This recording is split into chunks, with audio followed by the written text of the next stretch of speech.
Hello. Today I thought I would show you how I harvest some of the items that I get at yard sales and thrift stores, etc. If you didn't see, I have a haul just recently where I did some yard sailing while I was camping, and these items came from there, from those yard sales. I've ran them through the wash. These crocheted runners smelled a little bit like mothballs, had that chemically smell to them, so I ran them through the wash. I ran this through the wash because it had a little stain. The stain is still there, but I think we're going to be cutting it out, but I just wanted to make sure they were clean. Before I put it through the dryer, I took the leatherette handles off, just cut them off, and I should be able to use these somewhere, maybe on a leather and lace or leather and denim, or just as a closure for something, or maybe to make a new purse, who knows. So I'm going to save that, and I've got a drawer system with just leather strips in it, so I'll put it in with those things. And I thought I would tackle the purse first. So it's just a simple single section handbag with another pocket inside. I could actually maybe save some of the interior fabric as well, but I really bought it for the exterior fabric, which is a linen.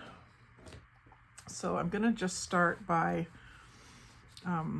cutting down this seam.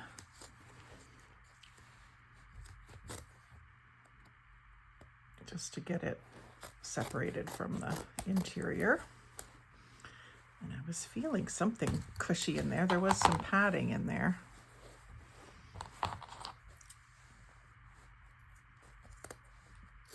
I'm just going to go ahead and tear. When I'm deconstructing things, I like to tear.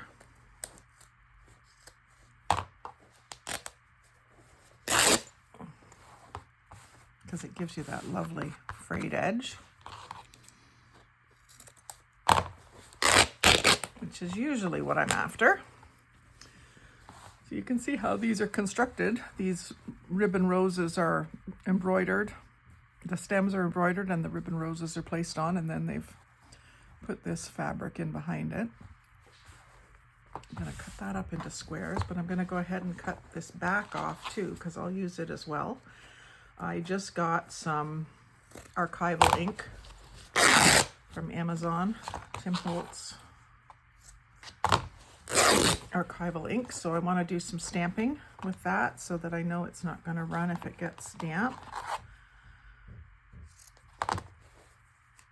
And I had done some previously. I haven't videoed it yet, but just with my cheap inks that I had, and it didn't really seem to be dark enough or something. So I'm going to start with that. I'm going to get rid of this foam stuff. I don't see myself using that. Could save the zippers, because there are some crafts that you can do with the zippers too. I know Treasure Books, she did a whole video on that. Now this little piece, that could be a journal topper, so I'm going to keep it.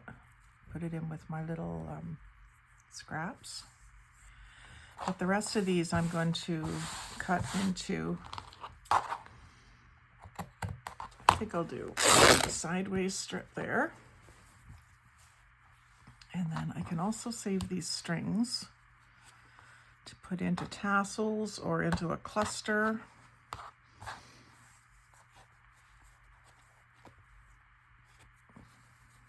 You can just keep pulling until they stop pulling.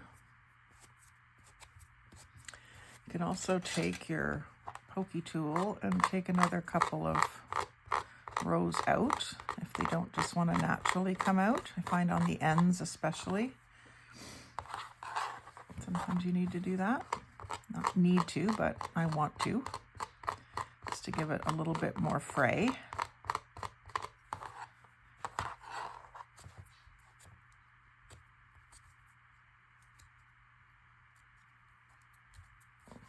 So that works. It's funny, it's two different colors. Light, I think this is the outside, this was the inside, so maybe it's faded. I don't know. Do a fairly thin one. They don't have to all be the same size.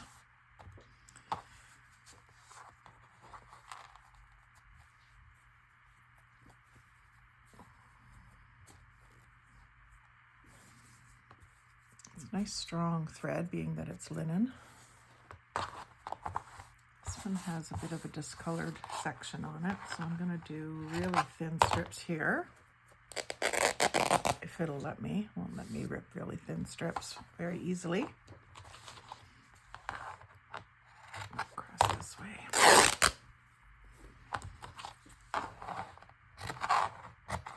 I'm just kind of randomly making my strip widths. So that's the whole back side of the purse ripped into strips, and I think I'll just leave them as strips right now. I can roll them up into a loose roll, and then when I get stamping, I can stamp and then rip.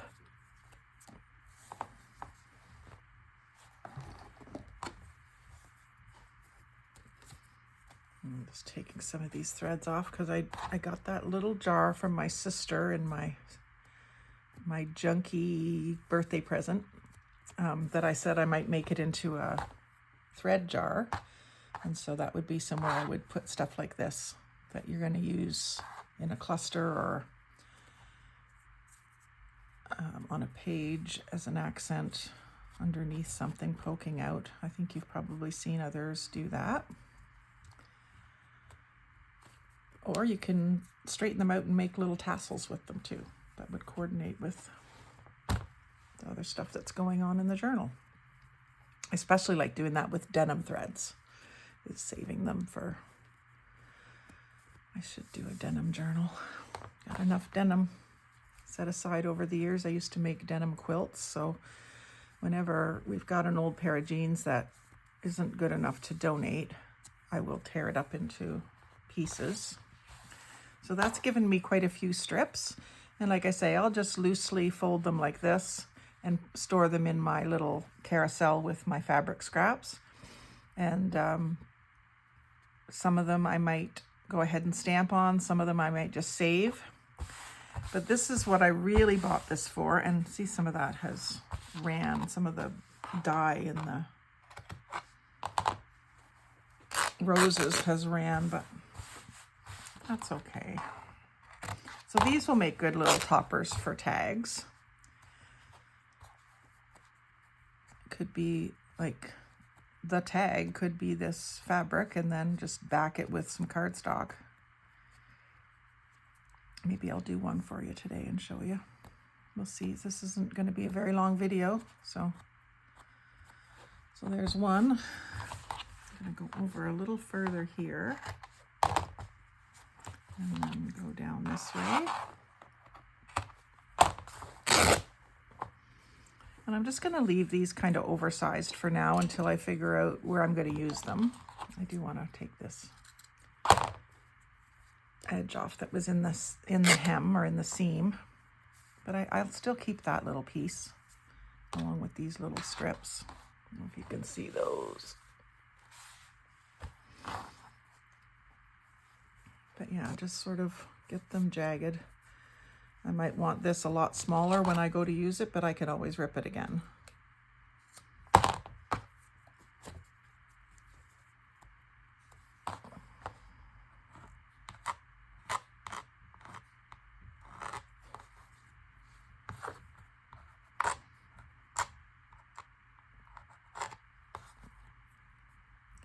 If I do cut it down later, I might end up with a little strip here or a little strip there that I will just use somewhere else. So here I can go right down through there. Sometimes I do this kind of thing when I'm not feeling particularly creative. I wanted to do a video today, but also I did want to deal with this little purse, because if I buy these things and just have them sitting on a shelf and never do this to them, I'll never use them. Whereas if I buy them and do this right away, then I'm likely to use at least some of the pieces. And it just kind of reminds me that I have it if I see it in my scrap bin. If it's in my craft room on a shelf and I'm crafting out in the other room, I'm not going to remember that it's there. So leaving these fairly big. Like I say, I could take another strip off the bottom just to show you what I mean. Like that. And then that's a little bit more of a square piece instead of a rectangular piece. It's all good. And then this can be stamped on or just used in a cluster with paper layered over top of it.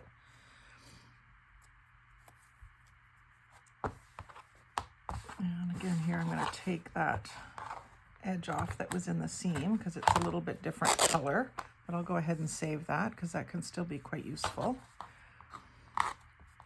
Just trying to make this more useful, but at the same time I'm creating another piece that I can use.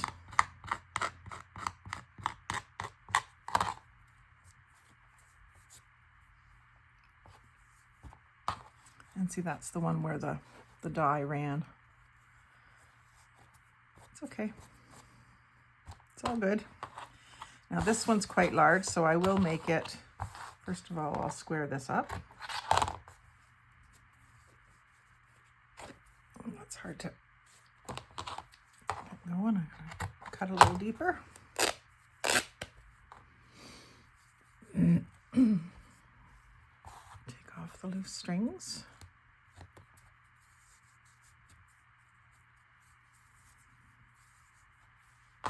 And then I'm going to cut myself a couple more little squares here. So this one will be a square, squarish.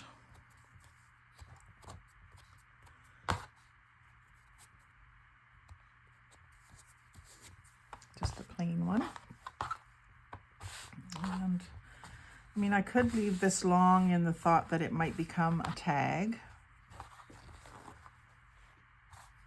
But I think I'll go ahead and cut myself some squares because that's how when I purchased it, that's how I was seeing it, more as little squares. I know you don't always have to stick to what your first original thought was, but and this is quite a large one, but I think I'll do a few strips here. I'll do one right close to there, and then 2 more.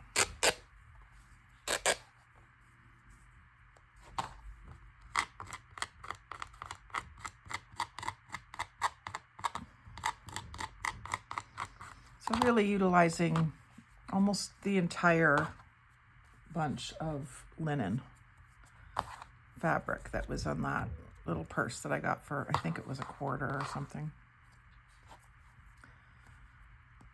So that's really good. And then this is what's left, a little bit around the top edge, which can be used, like I said, as a tag topper.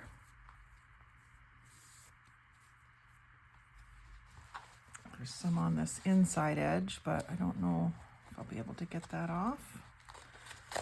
Don't like to spend all day at it, but it's nice to not waste it.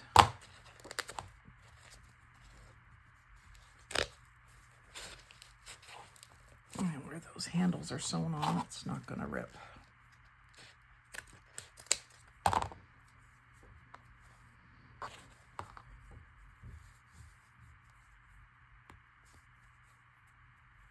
And then where it was sewn, it's not going to fray.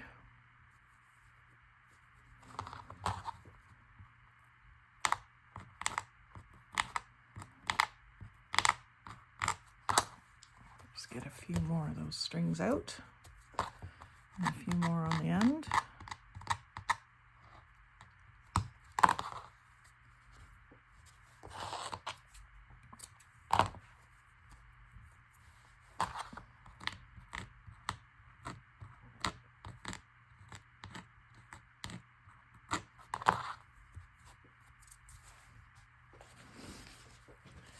Interfacing in the foam, I don't feel the need to save that. I guess this does have an interesting texture. It doesn't really rip or fray. That's why it's used as interfacing, but it could be used in clusters. If I cut it into little strips, I could probably stamp on it too. So maybe I'll make a little pile of that up at the top here. Textures, interesting textures are always good. I could also dye this. It doesn't have to stay white. So maybe next time I dye and do coffee dyeing, I'll try that. And throw this right in with my coffee dyeing stuff. That stuff must have been spray adhesive holding that on there.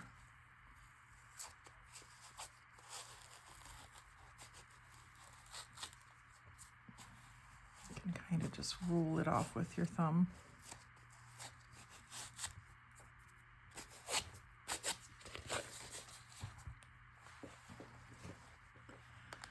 And I can cut down into here again. It's hard because the first inch or so of my scissors doesn't really cut very well. These ones anyway. And then that'll need to be frayed up.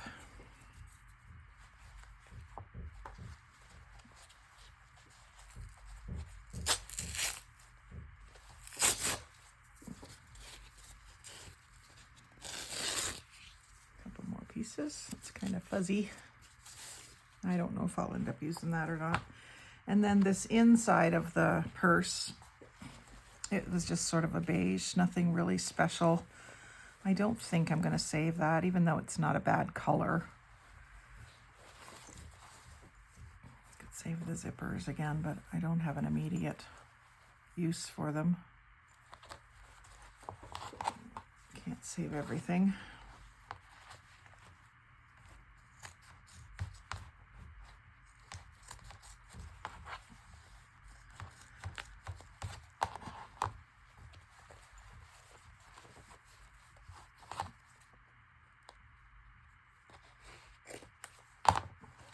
So, you know, it's been 15 minutes, 17 minutes that I've been playing at this.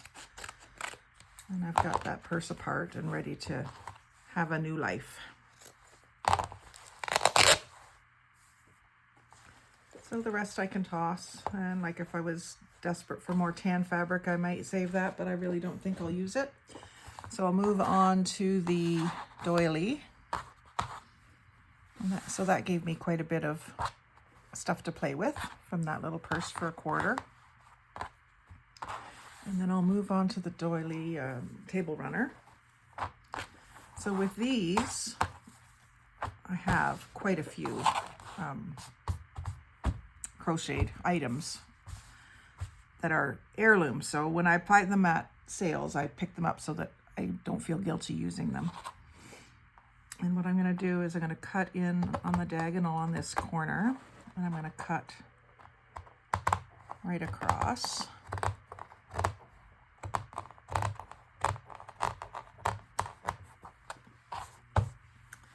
And then I can use this for page edging or tuck spot edging, all sorts of things. And then I'll often do little individual circles and use them for my dream catchers or in clusters. You saw me use them on the upholstery fabric tags as well. So I can do some of those, just individual circles, make them more circular by trimming them up.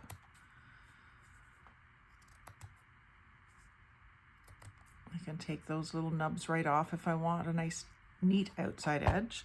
And then the other thing that I will do is leave some of them in 2s and 3s.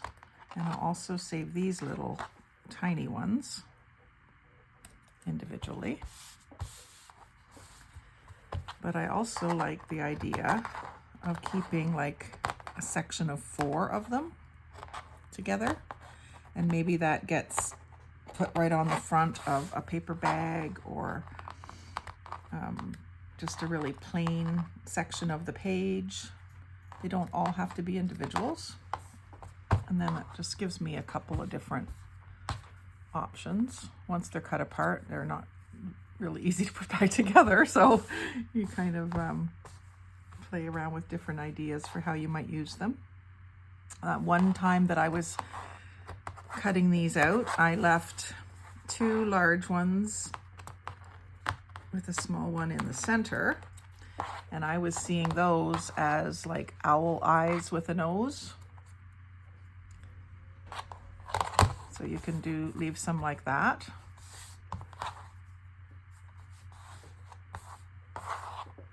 And all the way along, you're going to create more edging as you go around. We could do like 3 in a corner.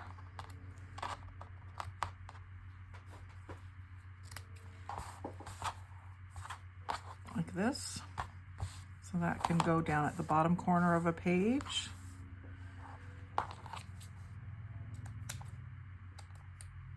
And I put this through the dryer to tighten up all these crochet knots. So hopefully they don't come apart. So you can do that down in the bottom corner of a page. It could be a pocket, but you could just put paper underneath it so that it's got more substance. So I will just make little piles and do a few of each different configuration, and then store them in my scrap bin. And I keep extras in a drawer in my craft room and just keep a few out, because I have so many different ones. So sometimes that's what I do, is I keep my backup stock basically in the craft room and keep a bunch out here of different ones. So I'm going to make that another little single. I'll do this as like more owl eyes.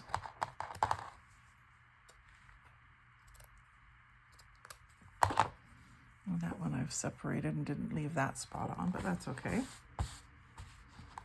There's no rules. As we all know, there's no rules. That's why we like this.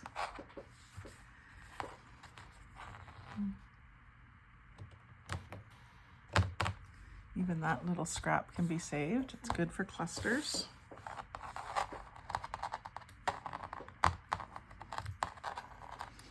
And it is, sometimes at the first it's hard to do this, to cut something like this up, but I don't use them anymore. I know a lot of people don't use them anymore. At least this way it is getting used. I think I'm going to do a set of 3. I like things in 3s, design-wise.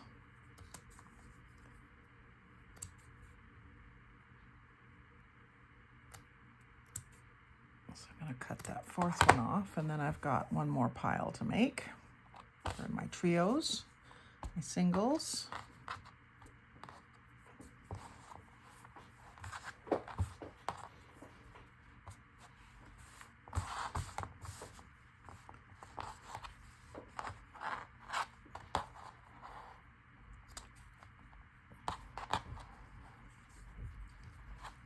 What else can I do? I can do 4. I've got the 4 over here, so I can do another one of 4. I do like these little ones. Some of the smaller scale things that we do, all the pieces of lace seem a little bit too big or something. So it's nice to have those little ones to use.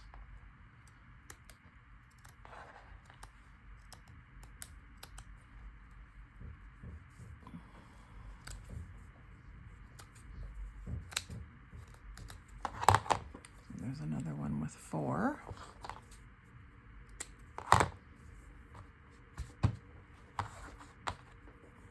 There's number 1.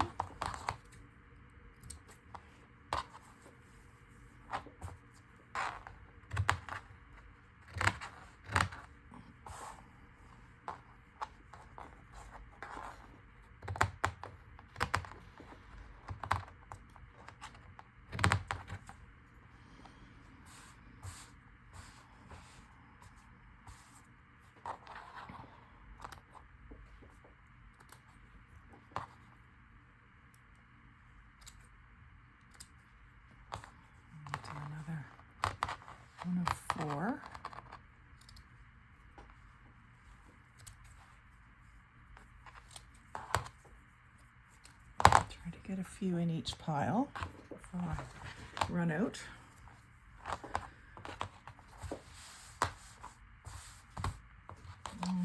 Comment in the comment box if you have a different way that you use them, a different way that you cut them, or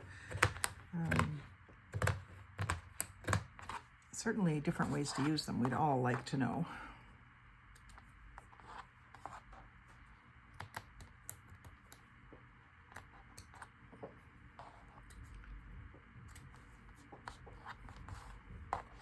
I have said over and over again that I'm going to get some scissors specially for fabric. I just use the same scissors for everything, and I know that that is hard on the scissors. Using them for paper and then using them for fabric, they don't do as well on the fabric. So I think the trick is to designate some for fabric and tie a piece of fabric on the handle so that you know those are the fabric ones. I saw someone else do that. It made sense. I just haven't done it yet.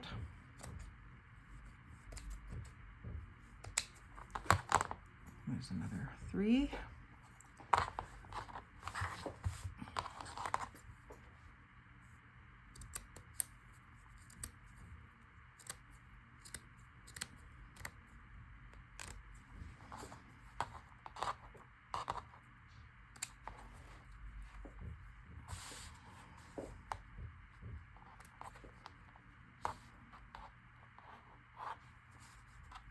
Another corner one.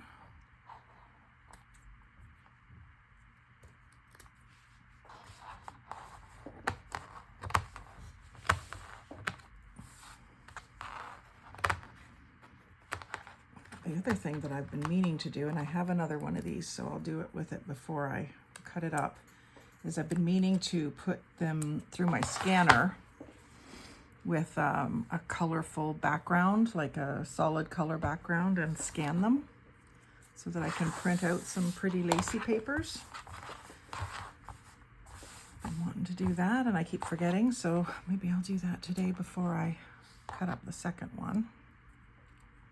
I suppose all I need to save myself is one end. But I could do that with a lot of the laces that I don't want to cut up, especially. Be a good plan. Make this another pair of owl eyes.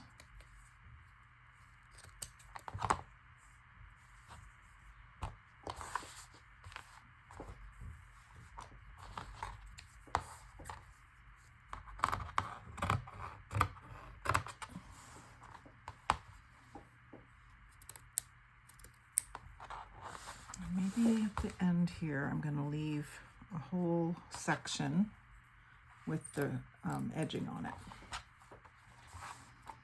all the way across.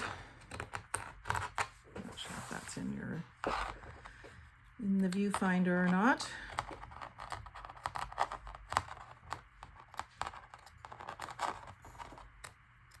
Because that could make a really good like pocket up the side of a page, reinforced with some cardstock or something.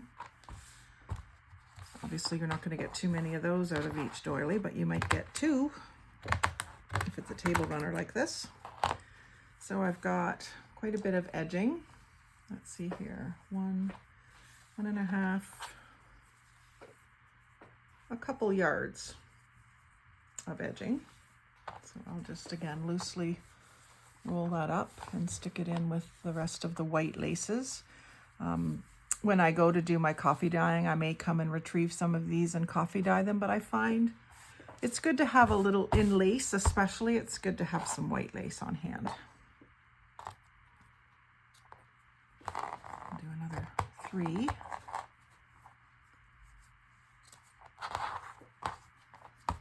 So these are great too for swaps. If you do swaps with other people that junk journal, which I love to do, I think, put a really good swap together.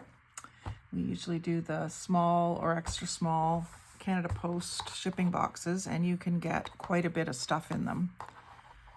I usually do quite a mixture, just basically a sampler of everything that's in my craft room is basically what I do. I don't just give away things that I don't like. I give away a good sampling. Because it's not just about things you do and don't like. It's things that you would never have thought of is sometimes nice to get in a sampler. Or things you don't have access to. One lady sent me the old receipts from a Visa machine where you would click the card through. And I haven't even seen one of those in years. But I remember using them when I used to work at Canadian Tire in high school. And back in those days, we had to, you know how now if you're doing a credit card purchase, it'll tell you whether it's accepted or declined. The computer will know. It'll somehow communicate with the card company. Well, back when I was working at Canadian Tire, we had a little booklet with tiny, tiny, tiny writing in it. And we had to look up the card number in that book and see if it was in there. And if it was in there, that meant that it wasn't a good card and we weren't allowed to sell the person the stuff with the credit card. So it's a long time ago. Things have definitely changed in that industry. So another little section of, I think I'm going to do these as trios because I really like that. I think I'm going to find that quite useful. And of course you can leave it all completely attached until you're ready to use it. But I just find that if I do that, I don't use it. So cutting it up, it's intentional. This is what I'm doing this for, is so that I can use them in my journals, and then I tend to use them in my journals.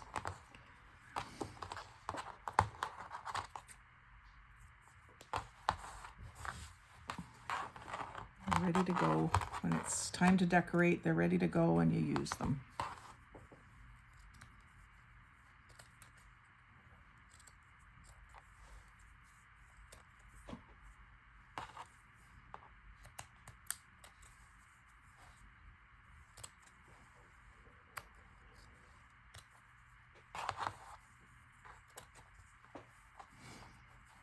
Okay, what do I need still? Maybe do another corner one. I kind of think I'm going to like that.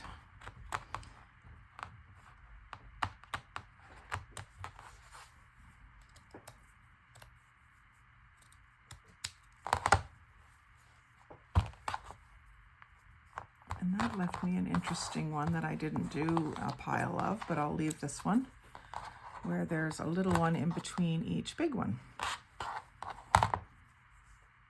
That could be quite nice too. So from that one runner, I got quite a few piles of different lacy bits. There's the singles, and then these are just little scraps and snippets. So yeah, that along with the linen is a good little bunch of stuff saved from the landfill, and now they can be used easily in the journals. So I hope you enjoyed this little, not really craft with me, but deconstruct with me, we'll call it. Anyway, have a good day. Like, comment, share, subscribe. I'd really love to add you to the Thistledew Creations family. We do a lot of fun crafting, hauls, organizing videos, etc. So do join us. We'd love to have you. Have a great day.